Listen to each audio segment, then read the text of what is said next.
Less than 1.5 crore Indians pay income tax. This is the sliver of population which is burdened with reviving growth in an economy that is trying to limp back from a pandemic.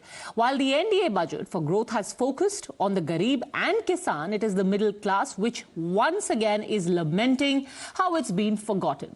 As they stare at a spike in joblessness, spiraling inflation and recovering from a third wave, their hopes for relief and a broader tax base have been crushed. The opposition has been unsparing in its criticism of what they call, what Mr. Chidambaram today called, the most capitalist budget ever by an Indian finance minister. Listen to how the government has defended its budget.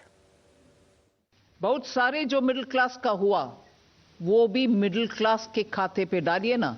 It's not one particular segment. किसान में middle class नहीं है, MSME में middle class नहीं है, affordable Holmes में middle class नहीं है. उन सब को राहत दिलाया नहीं है. सीनियर सिटीजन्स में मिडिल क्लास नहीं है. आज स्टॉक मार्केट में रिटेल इन्वेस्टर के नाम पे जो जाते हैं वो मिडिल क्लास नहीं है. ये बजट मोर इंफ्रास्ट्रक्चर, मोर इन्वेस्टमेंट, मोर ग्रोथ और मोर जॉब्स की नई संभावनाओं से भरा हुआ है.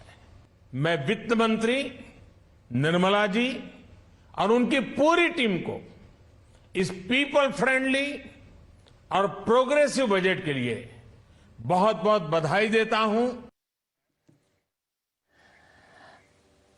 The government called it people-friendly and progressive. However, the Congress and other opposition parties have called it nothing more than a mirage where the middle class has been pushed down further. This is this is a budget which seems to be pushing the mirage of Achhe Din even farther away. Now it's India at 100. अभी 25 साल और इंतजार करना पड़ेगा अच्छे दिन आने के लिए. I was astonished, shocked, that the finance minister was outlining a plan for the next 25 years, which he called the Amrit Kal. The government seems to believe that the present does not need any attention. This is nothing but mocking the people of India. All right, joining us now is Rajeev Chandrasekhar, MoS for IT and Skill Development. Mr. Chandrasekhar, why 25 years? The relief is needed now. So I'm not arguing with, I don't think it's a binary. I don't, with great respect to Mr. Chidambaram's use of the English language and is shocked and is astonished and all of those emotional things that he keeps trotting out once in a while when the government is doing good things. Look, the fact is the following.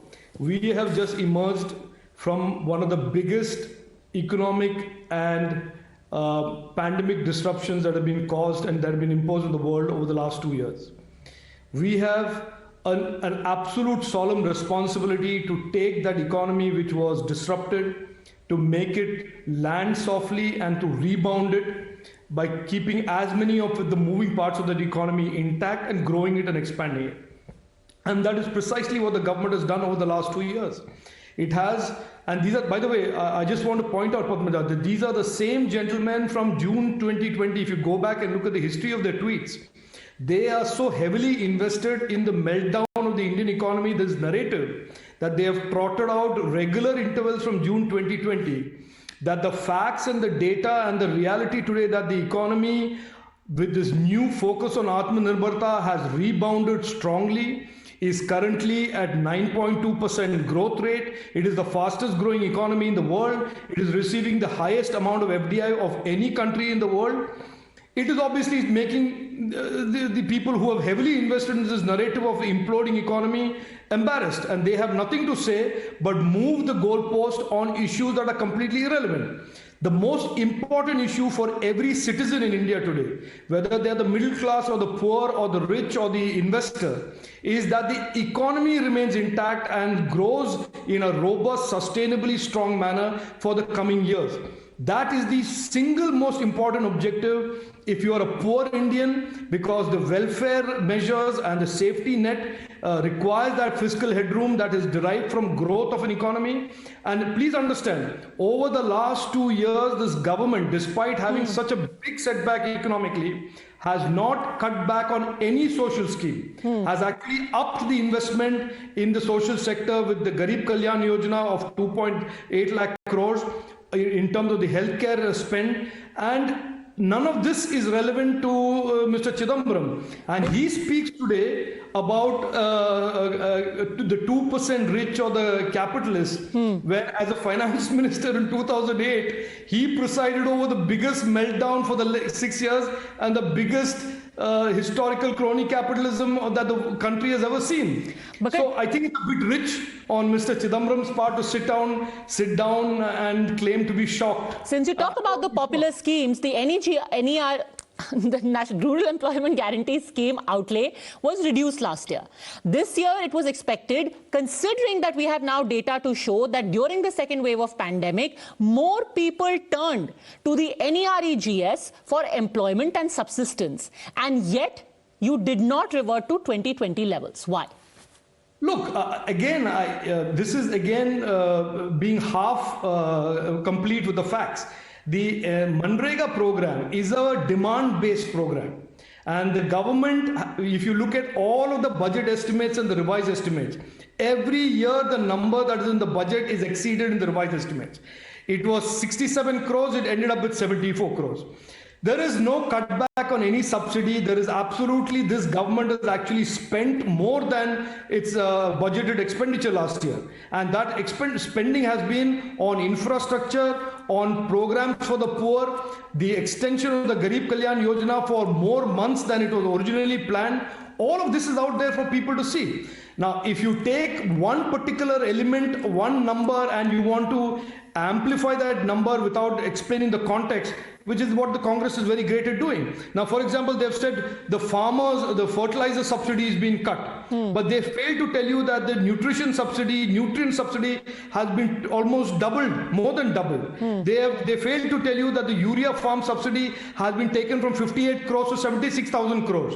So, you take one number, you have a heavily invested narrative that you are this genius, intellectual giant on economy, which history has repeatedly proved that you are just talking utter nonsense. But even then, you will go back and you will be shocked in a press conference by the fact that a finance minister is sitting on an economy that is growing at 9% and is now projecting, the IMF is projecting that we will touch $4 trillion economy very shortly.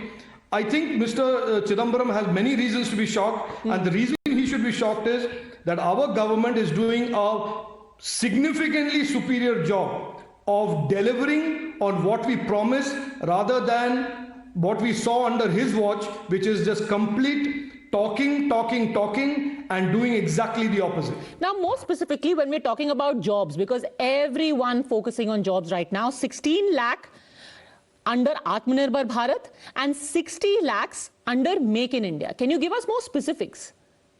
No, look, I want to talk about jobs, Padmana, in very clearly and in very square terms. It is not like the conversation about jobs and the conversation about the economy are not linked. These are not independent conversations. The biggest guarantor of jobs is a surging economy. The biggest guarantor of creating new jobs is new investment. And we are seeing that post-COVID, in the Indian economy is the economy that is the fastest growing in the world. The Indian economy is receiving investments in FDI more than any other country in the world. Those are the guarantors of jobs. And so today, if the finance minister has laid out this roadmap, which is a roadmap really for growth, investments and jobs, the numbers she has put out there are clearly in the fact that in the digital space, there are going to be a huge number of opportunities that are going to be created. And in the manufacturing area and capital expenditure, 10 lakh crores of unprecedented capital expenditure by the government to create infrastructure, there are going to be jobs and downstream jobs that are going to be created in a series of areas.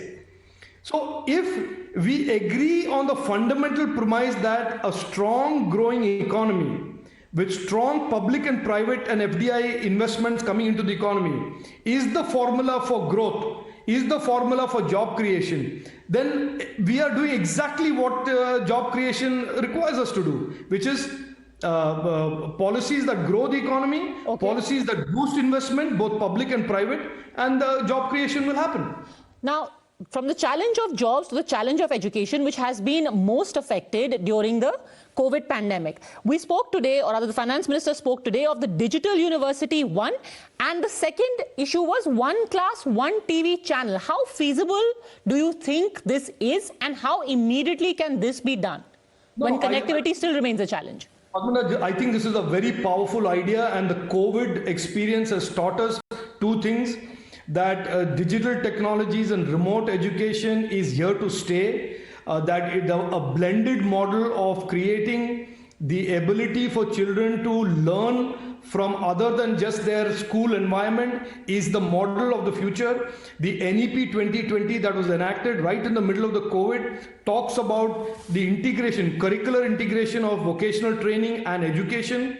These are all things, strangely enough, that present to us and our children a huge opportunity. So both digital universities, which is extending real education hubs, higher education hubs digitally to the remotest possible student, which is the digital university concept, and bringing into the classroom through distance education and through a proliferation of channels. And this throws up, Padmaja, very, very exciting opportunities, which is, can you imagine a geography teacher who's so good and is very good and who has a following of students, as the whole internet phenomenon has shown to you, able to teach students in Jharkhand, students in Jammu and Kashmir, students all across the country, if children want to learn higher levels of geography or civics or physics or math or whatever it is. I think this is the way of the future.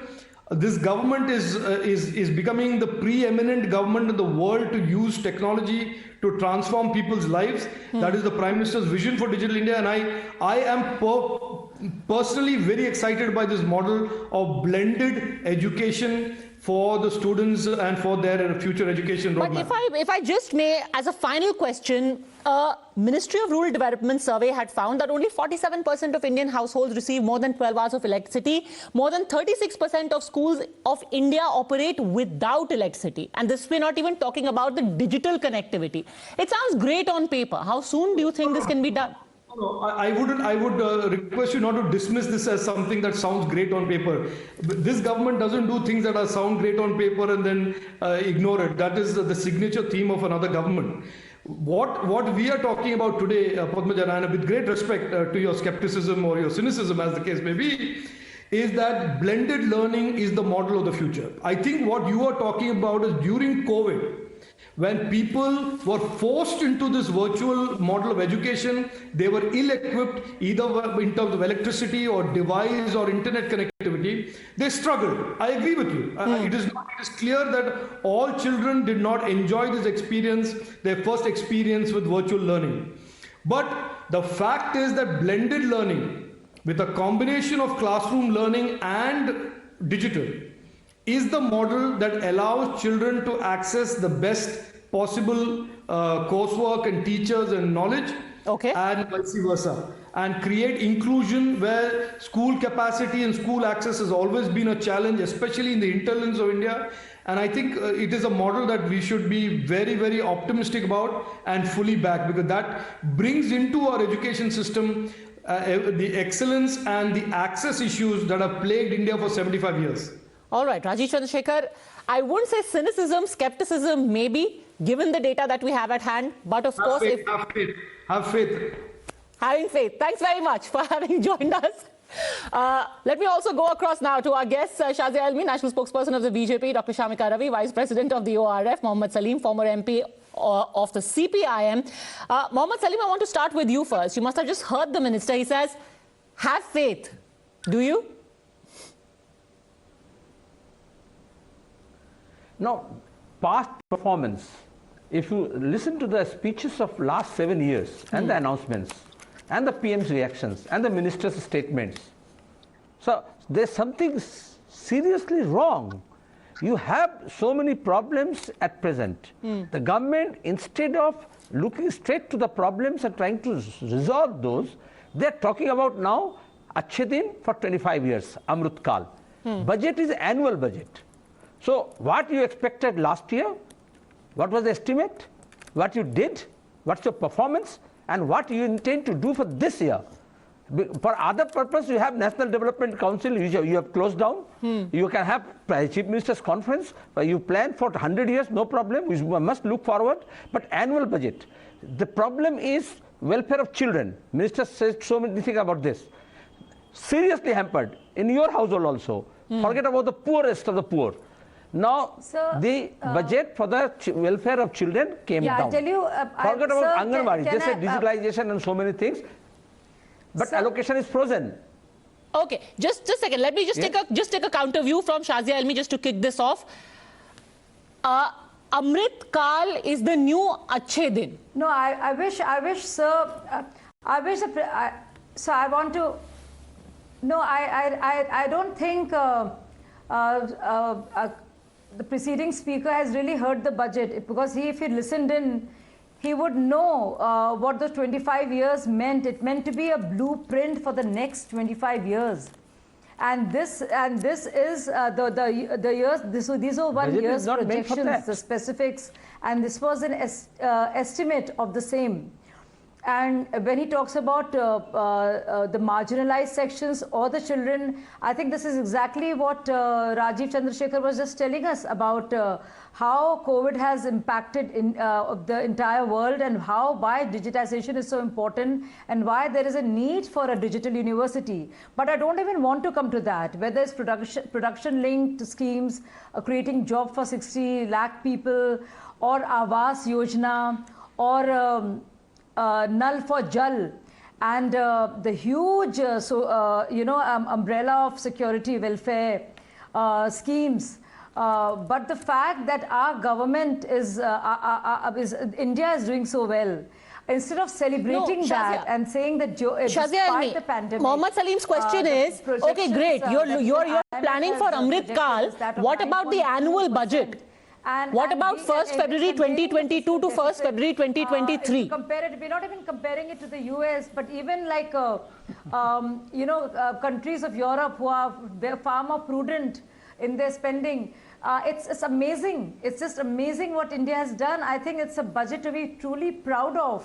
Okay. And the way the government has handled the economy. Okay, so let me get in Shamika Ravi. Shamika Ravi, do you agree with the cynics when they say that there is a lot of philosophizing to maybe gloss over the fact that the government has decided to pretty much remain on the straight and narrow? Well, Padmaja, remember, I mean, you also have to sell what the strategy is. And the strategy is very clear.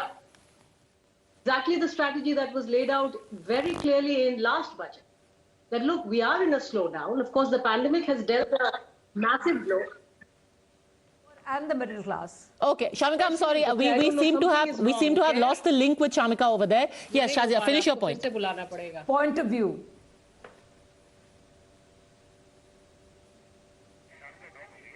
Okay, Mohammad Salim, Shazia Almi remains confident that they are very proud of this budget, and if nothing else, they are talking about digitizing, they are talking about digital university, they are talking about infrastructure development, and that cannot be dismissed out of hand. You remember that Geo University, Prime Minister promised, Center of Excellence, allocations were made. What happened to all those 5 institutions? 1. Secondly, these type of digital thing is nothing new. We have channels, but the question is brick and mortar schools you are talking about.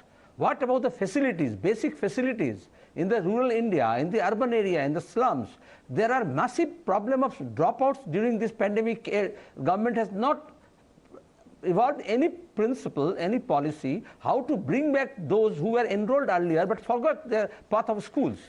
You are talking about, okay, it's good that good teachers will be able to, but when the minister was talking about, it's a totally misnomer. This capital and labor, that ratio in the liberalized economy has finished. You can't say that FDI is coming, so it is creating job. You can't say that you are allocating money like in Air India now. Government has allocated because to wipe out the old loans because it's privatized. But is it going to transform into employment? No, shrinkage of employment. Similarly, this digital education learning system, you are not going to recruit teachers. You see what happened during this railway recruitment in Bihar and UP. Lakhs and lakhs. 20 crores people have lost their jobs despite FDI coming. So where is the job? Where is the work? Where is the workplace? They're saying they're going to create jobs through Make in India. Sir, that's what I think you really need to read, because Mr. Salim is such a seasoned and a senior person. Surely you know when you give a thrust to infra, when you look at capital investment, when you look at the thrust on the highways and roadways, when you look at MSMEs, surely you look at creating jobs. Surely you know that a high growth would fuel employment and jobs. This is very basic economics that you know. And we are maintaining a huge growth, and we are containing the physical deficit. And this growth has to be positive. So there has to be. Yes, that's what I'm telling you, sir. Only because clearly you did not listen in. Okay. And because there's not even the fine print. If you see the huge push, if you see the huge push there is, and if you see allocation, so people have now lost their income. Okay, Shamika Ravi back with us. 60 lakh jobs being created. Mohammad Salim remains extremely skeptical. He says, how? Yeah. Well, Padmaja, I was saying that, look, when you asked the previous question, the strategy, Padmaja, is very clear. The strategy was the growth strategy which was laid out last year, that not just from the point of view of the pandemic. I think last year's budget in itself gave us a medium to longer term strategy. And this year, basically, the government has doubled down on that, meaning it has exactly strengthened that same strategy, which is going to be a government capex, meaning big infrastructure spending-led economic growth. Now, you have to appreciate that for more than 10 years, private investment has not picked up, right? In fact, from 2012 onwards, you've seen private investments decline steadily. And I think stemming that can only happen from government making very big spending on infrastructure, which is why she kept referring, the FM kept referring to crowding in of private investment. So the government has to make these kind of capital expenditure investment in order to really, bootstrap and get the private investments up, right? Now, remember the pain point is that it can either go into these massive capex or it can go into consumption. So a lot of doles could have been given out. There are grievances as far as defining specifically, middle class. Of course, middle class is, you can cut that data across many different ways, across farming, across age categories, etc. But tax break, the kind of things people were expecting, at least in the media, I think that is where the narrative from the government now, I think the Prime Minister and the other leaders must go out and educate or at least communicate the strategy better. That you're not going to see a UBI-style cash disbursement. No, but I again want to ask you the specific question. Government spending is great, but will it naturally result in creation of 60 lakh jobs? Well, Padmaja, the global data and Indian data over the past years has shown us that the only spending which has a multiplier effect in the economy is capital expenditure. So this is exactly the kind of spending that we have all, in fact, most economists have been asking for. But remember, the pain point is that consumption has fallen in the last 2 years. So now instead of giving cash in hand, which sounds like a good idea, but the problem is you are seeing this in the form of rising savings. When there is general fear, and the pandemic is a large part of it, though Omicron is relatively mild, but there is still some fear, right? Now, under this kind of an environment, when you just disburse more cash, people will save it. They're not going to spend it. It's called speculative, it's called precautionary savings. So now I think it is the right strategy, but it's a bitter pill in the sense immediately there's no relief. And I think a lot more effort has to go into communication. So maybe better communication and maybe a little bit of what Rajeev Chandrasekhar said, faith. I'm going to have to leave it at that. Thank you very much, both ladies, Dr. Shamika Ravi and Mr. Mohammad Salim, for having joined me, taking a very quick break.